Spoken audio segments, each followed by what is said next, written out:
Hey everyone, how's it going? Octopus here and welcome back to evercrisis. We're going to be talking about branding and how it works, what you should be going for, and my idea of the perfect build that I think everyone should kind of follow because it does make sense compared to working on everything else. It's going to be a very detailed video, but the idea is that your main hand weapon should have C abilities. Every other weapon should have attack if you want to go for a pure glass cannon build. But in my opinion, stacking magic defense and defense on every weapon except for your main hand makes a lot more sense. And let me explain why. Let's go over how branding works first, because that's going to be the most important thing, teaching you guys what branding is. So every weapon in the game can be branded, right?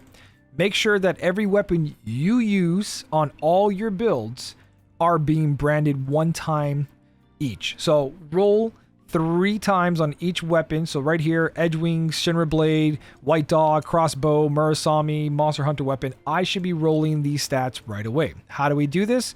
Well, let's just take something like Edgewings. And actually, let's use something we haven't done yet. Silver Staff. I use this for ice builds. So you click on the weapon, go to brand, and you use the 3-star. You're going to have lots of these. So this is where you test the waters, because this can be perfect and it could be really, really bad, but you have so many chances to reroll. The difference between a 3 and a 5-star, I'll explain that in just a second. But my advice is roll 3 times until you're happy, because you can hold whatever roll you get that you like more. So if you like your previous roll, keep it. If you like your new roll, switch to it, rebrand. Instead, I like this one, I'm going to retain it. So that's how branding works. The difference between 3-star, 4-star, and 5-star is that 3-star, you get a 22% chance on the current stone, which is physical defense, and it will roll physical attack and defense more often. But it rolls every single stat. Physical attack, 5 to 50 if you get it. At a 4-star, you get base 15 points to 50. So the difference between 3 and 4 is easier to get a higher number. And the same goes for 5-star. But the only thing about 5-star, besides being 25 base compared to the 3-star's 5 base, is now you're only fighting against 5 abilities versus every single ability, right? So you're taking 2 less abilities there, I believe. 3, 6, 7, and this one has 5, and of course 33% chance for 25 base. You can get physical attack times 3, you can get HP times 3, you can get C ability times 3. So when it comes to rolling for every weapon in the game, because the blue ones are there and there's a lot of them right now, do times 3 or just roll up to 3 times for each weapon you think you use in all your builds and get branding on them. Don't leave any weapons without anything, because anything helps. So physical defense there, I'm going to roll again, and that's my first advice. Roll everything up to 3 times, then move on to make sure every weapon you use has at least some sort of branding on them. Okay, now that you've done that, and now you want to make the perfect build, you're going to grab something like Zidane build with new cloud weapon, right? You want to build that perfect cloud. So what should you go for? If you're going for a full DPS build, my recommendation is the C ability effect on the main hand. So for main handing Zidane's weapon, I would try to roll 3 of those abilities on it. Currently, I have physical attack, C ability, and physical defense, and this is really good combination because main hand weapons retain 100% of the stats, where if Zidane was on the offhand, I would only get 12 or 14, 13. I'd get 13 in physical attack. I'd only get nothing from this because sub weapons don't take C abilities. It only counts for the weapon that's on. And I'd get 3 physical defense, right? But on the main hand, 100% of those stats. So this Zidane sword is going to be stacked 9% at best case scenario. 3% of these 3 times. And that's going to give me a potency of 1,417. Because it's 1,300 times 3%, 3%, 3%, which is 9, bringing this to 1,417. It's not adding 9%, so it's not going 1,309.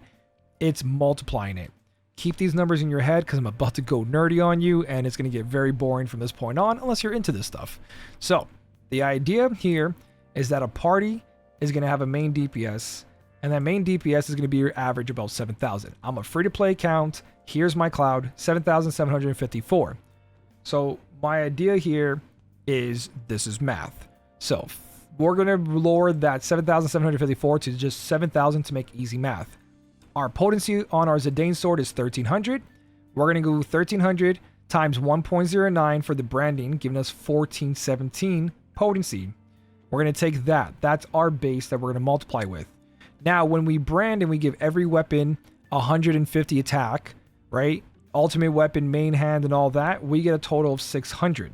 600 times 1.89, because our abilities, like boost attack, physical attack, 50% here, 15% over here, right? Or sorry, 25% over here, plus the all attack weapons from the anniversaries, gives us 14. So 50, 25, and 14 gives 1.89, which makes that 600 boost from every weapon equal 1,134. So then we take that 1,134 if we were to give every weapon that ability, and then we times that by Zidane sword equals 52,000. So compared to a Zidane sword that has no branding, we're doing 45,000 damage. With the branding of all attack, we're doing 52. So we're already increasing our damage by 7,000.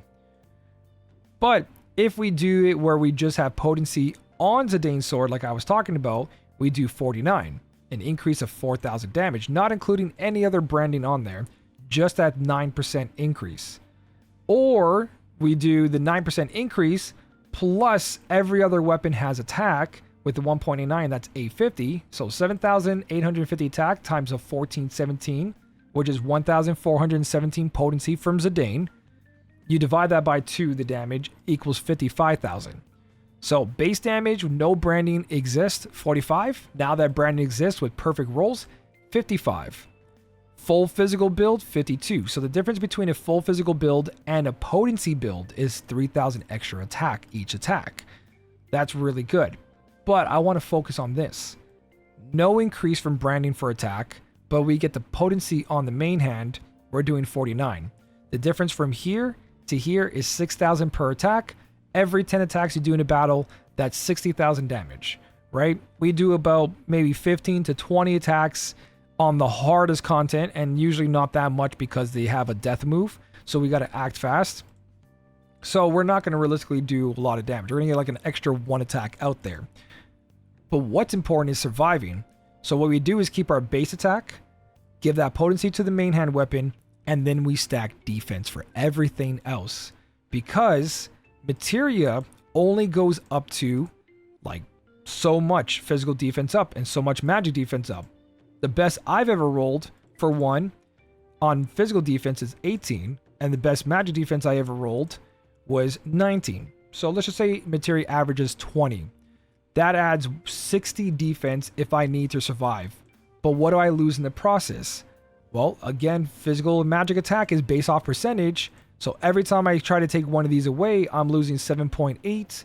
For my physical, I'm losing 8%. And some people have 10+%, right? If I were to remove one of these right now, like my best one, my attack goes from 7,754 down to 7,273. I lose 500 attack from one materia, and that one materia only adds 20 defense. But if my branding kicks in, and like I told you, the branding system, when it comes to defense, you can see here that getting defense, physical defense goes up to 10 points.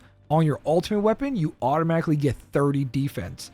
Then you take all your sub weapons, it's an extra 60 plus the ultimate weapon 30. That's 90 defense up just from your system of branding. So it's either 90 defense up or we keep 850 attack up. But you just saw one materia, I lost 500 attack, and that's not even 10% materia. 10% plus materia, we're losing thousands easily. So if you take away all 3 materia to get 60 defense up, you're going to lose a ton out of there. So if I go back and let's just say I lost all 3 materias. So here's my stats, 7,754. I'm going to lose all 3 materials because I'm losing all my big physical attack ones. And let's just pretend I put in my defense ones. 6,487. I lost well over almost 1,300 attack. And you might be saying, well, those magic defense ones will probably have like attack on it. When you're trying to go for the highest magic defense, yes, some of them will, some of them won't. Mine, 6,597. Still over 1,000 attack loss just for 60 defense, where branding will give you 90. That's if they're all physical defense or they're all magic defense. You're going to mix and match. Some of it's going to be physical, magic. Let's just say you split 45-45. You still get 45 magic defense, 45 physical defense, and defense when it comes to the hardest content is way more important. We start substituting our weapons. We're like, oh no, we need more defense, right? And we're going to take away one of our attack weapons so we can survive. So we're going to go from 6,597 to add Mithril Rod. We just lost another 500 attack, right? Versus branding again. And the weapons, our abilities are percentage based. So it's 100 times that 40%. So we only go to like 126. Like to take in consideration here, I went from 160 to 186 off of one weapon, but I lost 500 attack. Where you don't have to worry about that if you just raise your defense of all your characters branding. And that way every weapon is mix and match. Any weapon you put on any character, it's benefiting them, where not every weapon can be branded for physical and magical. Shinra Blade in case. Shinra Blade has boost attack and boost ability potency. This can be used on a magic build and a physical build. And if you brand this all one thing, like all magic attack, you don't benefit it when you put on a physical attack build. But if you put defense, every character needs defense. So I think it's a much better system to make branding your defensive stat and materia your boosting attack, boosting physical or magical, because it has a percentage and it scales much better. Where flat attack versus flat defense, I'm going for flat defense because every single character needs it, especially for the harder content. And we can stack our physical defense and magic defense to 300, 350 and have solid returns on that.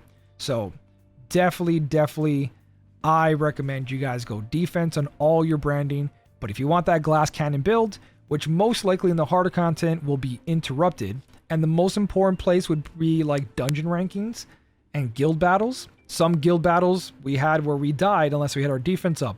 The second guild battle, we didn't need as much defense, so they can keep jumping back and forth. You might argue that, but they can make it where the bosses hit really hard, or they can make it where the bosses hit really low. But you can't just keep rebranding. That's why it's better to just stick to one thing, and that one thing to me is just defense up. But that's just my opinion. It makes sense. I talked to my stream about this. We all sat there, hundreds of us talking about it, and we all decided, yeah, that's a pretty good idea. Obviously, it's not set in stone. This is an idea, and I think it makes sense because the way the math works, it looks really good just to have those flat stats of defense there versus percentage loss off of our materia. Let me know what you guys think. What are you going for? Are you going for defense, full glass build, or hey, it's RNG, so we have no control anyways? Let me know down below. Thank you guys so much for watching. Keep on smiling, and I'll smell you later.